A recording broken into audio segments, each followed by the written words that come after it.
Dobro jutro još jednom. Mladi rukometaši sa nestrpljenjem očekuju početak turnira kako bi pokazali koliko su napredovali u odnosu na prošlu godinu.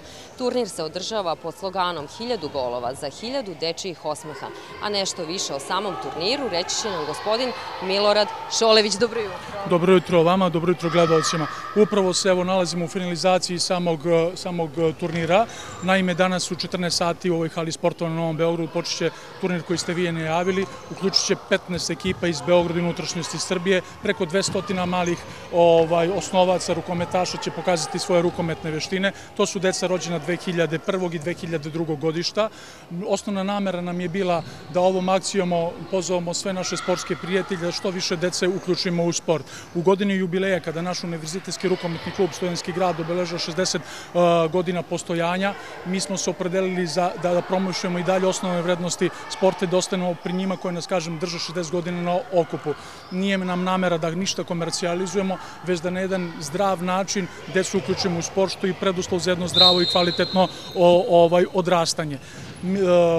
U 2 sata, kao što sam rekao, počinje turnir. Ceremonija svečanog otvaranja je po satnici negde u 16 sati. Pozivamo sve naše sugrađane da danas, ukoliko im to svoje obaveze dozvole, dođu, pogledaju ovu divnu manifestaciju. U samoj hali biće nekoliko štandova na kojima će biti servisne informacije gde, kako se upisati, kako početi da trenirate i da zdravo odrastate. Reč je o najuspešnijem rukometnom klubu u radu s mlađim kategorijama, to nas obavezuje. Mi ćemo nastaviti da ovu našu misiju i dalje sprovodimo. I samo da napomenemo da je ulaz besplatan? Jeste, ulaz je besplatan, zahvaljujući čelnicima opštine Novi Beograd koji su nam pomogli, Rukometnom savezu Beograda. Mi smo u prilici da realizujemo jednu ovako divnu manifestaciju. Hvala na razgovoru. Hvala vama.